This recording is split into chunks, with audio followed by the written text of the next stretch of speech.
لو تعرض زعيم أي دولة لسفينة تجارية تملكها دولة أخرى ليخطف أموالها لقيل عنه أنه قرصان، لكن محمدا تعرض لقافلة قريش التجارية وسماها غزوة، ومع ذلك قالوا عنه أنه رسول الله.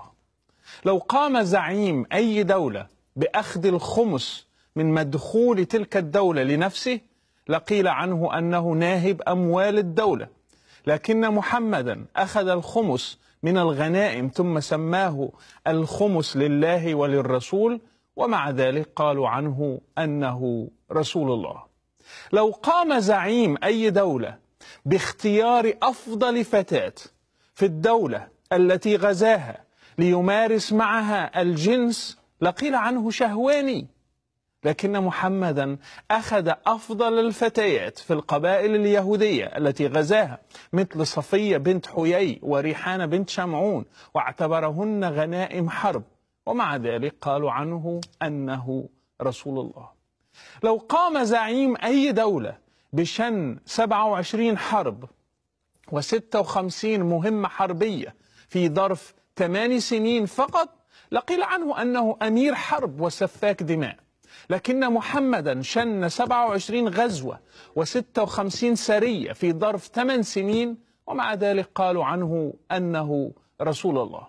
لو قام زعيم أي دولة بالزواج من فتاة في 9 من عمرها وهو كهل لقيل عنه مغتصب أطفال، لكن محمدا تزوج عائشة وهي بنت 6 سنين ودخل بها وهي في 9 من عمرها بينما هو في عمر جدها، ومع ذلك قالوا عنه أنه رسول الله.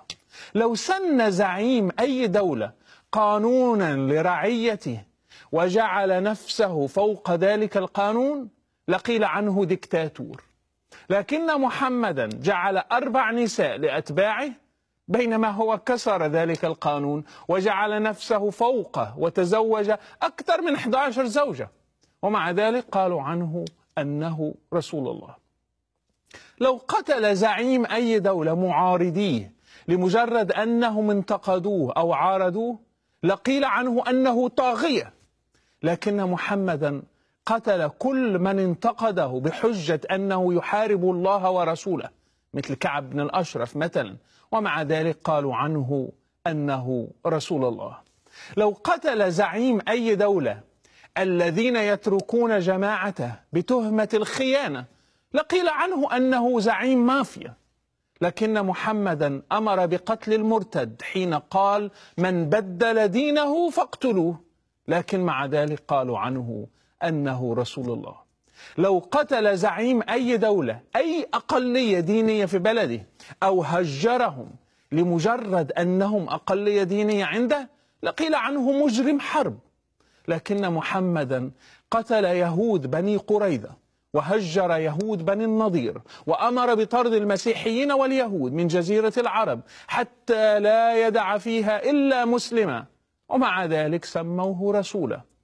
لو قال زعيم أي دولة بأنه مأمور أن يقاتل الناس حتى يخضعوا لسلطته وإلا فدماؤهم حلال لقيل عنه أنه مجنون، لكن محمدا قال أمرت أن أقاتل الناس حتى يشهدوا أن لا إله إلا الله وأن محمدا رسول الله، ولو قالوها عصموا مني دماءهم، فأعلن الحرب على العالم أجمع حتى يخضع للإسلام، ومع ذلك قالوا عنه رسول الله. ترى لماذا لا يتجرأ الناس ويجرمون هذا الشخص كما يفعلون مع باقي الزعماء؟ هل لمجرد أنه عمل ديانة علينا أن نتغاضى عن جرائمه؟ لماذا يعاملونه بمكيال مختلف؟ لماذا هذه المداهنات السياسية؟ هل يخافون أن توقف البلدان الإسلامية البترول وخاصة السعودية؟ أم يخافون أن يثور أتباعه؟ هل صار الحق يخضع للمساومات؟ مساومات المال ومساومات العنف؟ ومتى كان الحق يخشى المال أو يخشى العنف؟ الحق أقوى من المال وأقوى من العنف. إذا كان محمد رسولا لله، فهتلر والقذافي وصدام حسين وموسوليني هم أعظم الرسل الذين بعثهم الإله. إما أن ندينهم أجمعين أو نصلي ونسلم عليهم أجمعين.